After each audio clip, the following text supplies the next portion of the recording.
son. There was once a man who had 3 sons. The youngest was called Dummerly, and was on all occasions scorned and ill-treated by the whole family. It happened that the eldest took it into his head one day to go into the forest to cut wood, and his mother gave him a delicious meat pie and a bottle of wine to take with him, that he might sustain himself at his work. As he went into the forest, a little old man bid him good day and said, "Give me a little bit of meat from your plate, and a little wine out of your flask. I am very hungry and thirsty." But this clever young man said, "Give you my meat and wine? No, I thank you. There would not be enough left for me." And he went on his way. He soon began to chop down a tree, but he had not worked long before he missed his stroke and cut himself, and was obliged to go home and have the wound bound up. Now, it was the little old man who caused him this mischief. Next, the second son went out to work, and his mother gave him too a meat pie and a bottle of wine. And the same little old man encountered him also, and begged him for something to eat and drink. But he too thought himself extremely clever, and said, "Whatever you get, I shall be without, so go your way." The little man made sure that he should have his reward, and the second stroke that he struck at a tree hit him on the leg, so that he too was compelled to go home. Then Dummerly said, "Father, I should like to go and cut fuel too." But his father replied, "Your brothers have both maimed themselves. You had better stop at home, for you know nothing of the job." But Dummerly was very urgent, and at last his father said, "Go your way.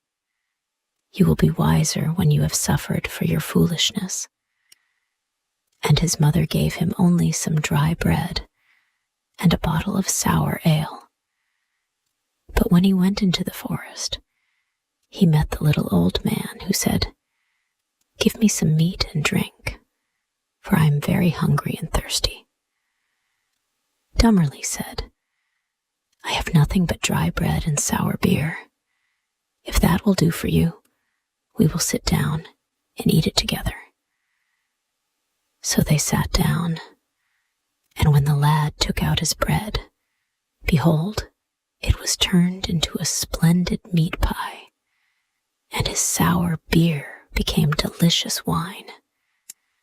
They ate and drank heartily, and when they had finished, the little man said, "As you have a kind heart, and have been willing to share everything with me, I will bring good to you. There stands an old tree. Chop it down, and you will find something at the root." Then he took his leave and went his way.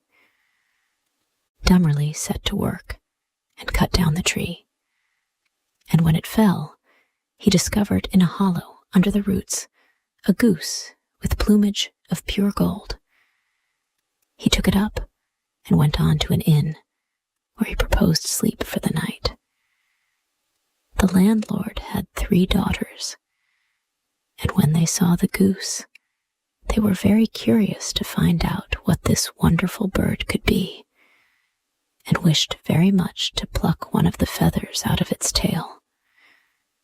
At last the eldest said, "I must and will have a feather." So she waited till his back was turned, and then caught hold of the goose by the wing. to her great surprise, there she stuck, for neither hand nor finger could she pull away again. Presently in came the second sister, and thought to have a feather too. But the instant she touched her sister, there she too hung fast. At last came the third, and desired a feather. But the other two cried out, "Keep away! For heaven's sake, keep away!" However, she did not understand what they meant. "If they are there," thought she, "I may as well be there too." So she went up to them. But the moment she touched her sisters, she stuck fast, and hung to the goose as they did. And so they abode with the goose all night. The next morning, Dummerly carried off the goose under his arm, and took no heed of the three girls, but went out with them, sticking fast behind. And wherever he journeyed, the three were obliged to follow, whether they wished or not, as fast as their legs could carry them. In the middle of a field, the parson met them, and when he saw the procession, he said, "Are you not ashamed of yourselves, you bold girls, to run after the young man like that over the fields? Is that proper behavior?" Then he took the youngest by the hand to lead her away. But the moment he touched her, he too hung fast and followed in the procession. Presently up came the clerk, and when he saw his master, the parson, running after the three girls, he was greatly surprised, and said, "Hello, hello, your reverence, whither so fast? There's a christening today." Then he ran up and caught him by the gown, and instantly he was fast too. As the five were thus trudging along, one after another, they met two laborers with their mattocks coming from work, and the parson called out to them to set him free. But hardly had they touched him when they too joined the ranks, and so made 7, all running after Dummerly and his goose. At last they came to a city where reigned a king who had an only daughter. The princess was of so thoughtful and serious a turn of mind that no one could make her laugh, and the king had announced to all the world that whoever could make her laugh should have her for his wife. When the young man heard this, he went to her with the goose and all its followers.